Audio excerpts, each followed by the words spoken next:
अच्छा सर, चलिए अब थोड़ी बात आगे की भी की जाए कि इस दिवाली से लेकर अगली दिवाली तक पहले तो तेजी होगी सर, ऊपर ही होंगे दिवाली से? हाँ जी बिल्कुल, वो तो कंफर्म है। पक्का है। अच्छा, अब तुम मैं आसान कर देता हूँ सवाल, कितना ऊपर? मतलब ज़्यादा नहीं, 10% से कम या 10% से ज़्यादा? निफ्टी सेंसेक्स वगैरह आप अगर जो हिस्ट्री देखें, मतलब जैसे मैं बता रहा था कि पिछले 3 साल देख लीजिए, 5 साल, डबल डिजिट तो होता ही है, होता ही है। हाँ, तो इसलिए डबल डिजिट तो गिवन है, मुझे तो ये लग रहा है। ये तो दिवाली अच्छा हुआ नवंबर में आ रही है, ये अक्टूबर में आ रही है और मैं सितंबर में इंटरव्यू कर रहा था, मैं 20% से नीचे का सवाल ही नहीं पूछता आपसे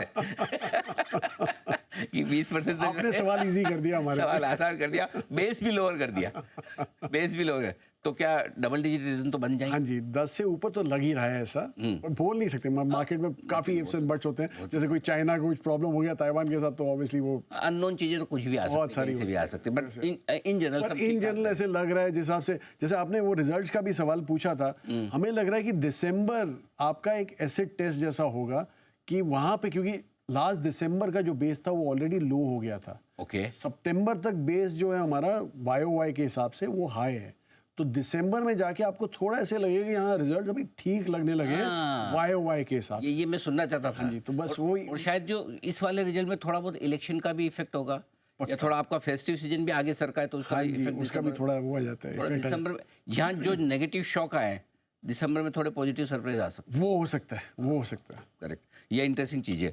सर, कितनी तेजी लगती है आपको?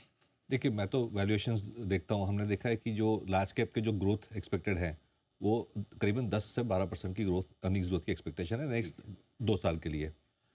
स्मॉल कैप की जो ग्रोथ एक्सपेक्टेशन है वो 15 से 20% की है। ओके, मेरे ख्याल से double digit growth in the large cap indices, Nifty या सेंसेक्स, और उससे थोड़ा ज़्यादा ग्रोथ स्मॉल कैप इंडेक्स से मिल सकता है हमको। बिल्कुल ठीक बात है। 10% के आसपास या इससे 10-12% लार्ज कैप बढ़ जाए, 15 से 20% मिड कैप स्मॉल कैप बढ़ जाए तो अच्छा ही है। उतनी अर्निंग्स होती है, क्योंकि वी आर एट वैल्यूएशंस जो कंफर्टेबल है अभी भी।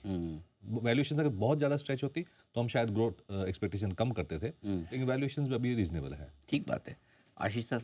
सो 2 थिंग्स मैं बोलूँगा, ऐसे कई सेक्टर, अगर आप पिछले 3 साल 5 साल का हिसाब लगाएंगे ना, तो banking, IT, some part of consumer, pharma, chemical, ऐसे कई पार्ट है मार्केट के जिन्होंने निफ्टी से भी कम रिटर्न दिया है।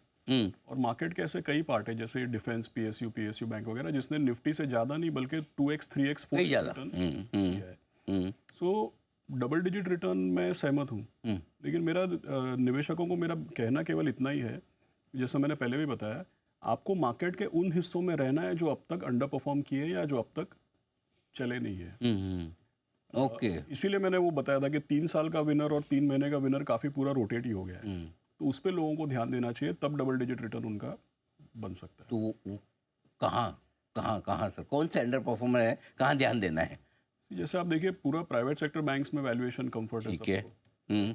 और कभी कभी क्या होता है कि जैसे रिजल्ट आते हैं तो लोग उसको रिएक्ट करते हैं, लेकिन अंडरलाइंग आपको ये भी देखना चाहिए कि मार्केट आपको क्या बोल रहा है। जैसा मैंने बताया, प्राइवेट सेक्टर बैंक का धीमे धीमे दाम तो बड़े बड़े बैंक्स के चल ही रहे हैं, इंडेक्स तो चल ही रहा है। फिर आप देखिए IT का भी वर्स्ट इज बिहाइंड वाले आपको न्यूज़ आने शुरू हो गए। राइट, पिछले 3-6 महीने में फार्मा भी चलने लगा है। तो लार्ज कैप और बड़े सेक्टर्स जो अब तक अंडर परफॉर्म कर रहे थे, जिसके मैंने आपको एग्जांपल्स दिए, ये मैं आपको बार बार क्यों दोहरा रहा हूँ, क्योंकि मैंने ऐसा देखा है, खुद प्रत्यक्ष मैंने खुद देखा है कि पिछले 3 साल में जो क्लाइंट्स हैं ना, उनके पोर्टफोलियो में स्मॉल कैप मिड कैप का वेटेज होना चाहिए या था, उससे कहीं ज़्यादा बढ़ गया। करेक्ट। सबके पोर्टफोलियो में हाई बीटा, सिक्लिकल, सभी लोग कॉन्ट्रा इन्वेस्टर बन गए। आज कॉन्ट्रा का डेफिनेशन तो चेंज हो गया ना भाई, क्योंकि जिसको आप 3 साल पहले कॉन्ट्रा बोलते थे वो तो कंसेंसस कर दिया आपने, उसके तो सब थीमेटिक फंड आ गए अभी। सही बात है, बिल्कुल। आज का कॉन्ट्रा अलग है, तो लोगों को अपना पोर्टफोलियो चेंज करना चाहिए। आउट ऑफ फैशन वाले आप कह रहे हैं, हाँ, जहाँ पे बच्चा कन्विंस हो गया कि भाई इसका तो कुछ नहीं होने वाला है, वहाँ पे अपने को जाना पड़ेगा ना अभी।